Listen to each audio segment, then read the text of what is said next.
Okay, so apologies if the volume is quiet. I've looked at some of the settings and we are actually at 100, and I changed the OBS um, sound preference to just increase the decibel volume on the mic. So I'm going to do them in increments of 0.5. It will sound okay if you've got headphones on, so maybe that could just be the solution for the time being. So yen is actually the strongest and euro is the weakest, so it looks to me like we're going to get the EJ short signal.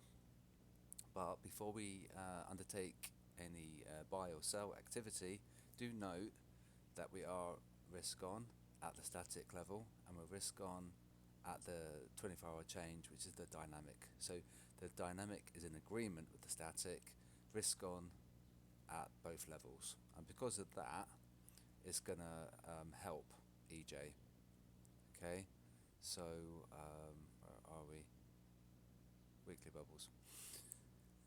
So even though sentimentally we might get the notification, fundamentally it could be a risky trade because we're risk on, and because of that, it should do quite well. So it might be like a false positive result. I'll show you some technicals now, and it's actually quite bullish on some of the time frames apart from the daily. So it could be that the daily is going to pan out, but we'll have to wait and see. So let's look at EJ. I was just looking at UJ just now, but we are quite strong on UJ. So if this continues, then it might help the euro, yen, and also potentially other yen crosses. So it could be payday for the retail guys. Now, what is interesting about EJ is that we got MS1 support there at 13194, and we got bullish harmonic support at 13181. So we got double support, and we are a buy at the high level. So it looks dynamically that it might not be a good signal. So they're going long on the MyFX book. If they go long, it will get the short signal. So that needs to continue, and that's why we want to wait for the bubbles, ideally for this to come down, and we want this to come up. And if they do, then this line will continue. And if MyFX book line continues, then we will get the notification to short it. So if you were inclined to short it, don't sell it until the harmonics sequence is broken, and that's at 13181. And I'll show you the daily. And so daily, got quite a bearish candle going on here, and the stop loss cluster is closed at 13185. We're only 12 pips away, so it's likely. One above is at 13222.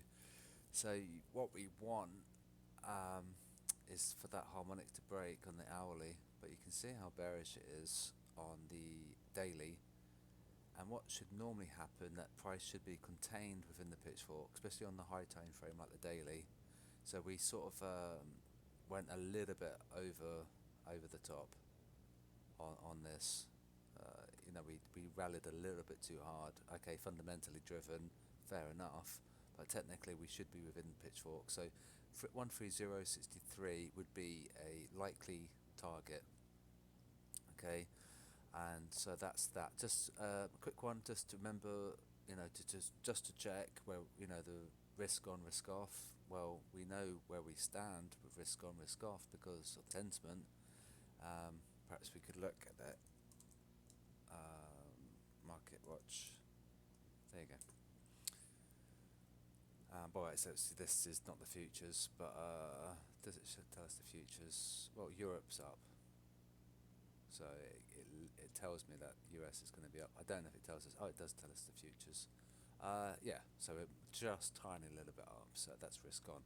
So that would agree with our sentiment. So because of that, EJ is going to be a little bit tricky, especially when we look at the small time frames, and they're actually looking quite positive. So I wouldn't touch this one necessarily. If we get the notification, just be careful, and if you were inclined to take the signal, keep an eye on 13181, and you could have MS1 as your stop loss at 13193. So nice tight stops. If you get stopped out, it's not like a big big worry, and it could potentially come down to 13124, where that might bounce. that's the 38.2 fib. So just to summarise, just be patient. Fundamentally, it's actually a buy. Sentimentally, we'll have to wait and see. Technically, we are on the daily, but less so on the smaller time frames. So I'll wrap up now, and we'll see what happens, and I'll update you guys tomorrow. Hopefully the volume isn't too quiet, and we'll just have to put on headphones if need be. So have a good day, and I'll speak to you soon.